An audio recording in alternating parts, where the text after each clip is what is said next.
Hello. ఈ మధ్యకాలంలో మా అత్తగారు ఒకసారి 15 రోజులు ఊరెళ్ళారు.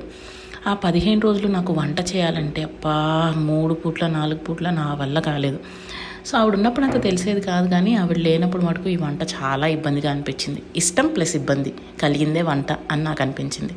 చిన్నప్పుడు మా అమ్మ ఇలా వంట చేయాల్సినప్పుడల్లా విసుకొస్తే అబ్బా నందీశ్వర అనేది. ఎందుకే అమ్మ ఊరికే ఆ నందీశ్వరిని తలుచుకుంటావు అని అడిగితే, అసలు ఎద్దులే ఎందుకు పొలం దున్నుతాయో నీకు తెలుసా అని అడిగింది. ఏమో అమ్మ అవే బలంగా ఉంటాయి కదా అందుకేమో అన్న.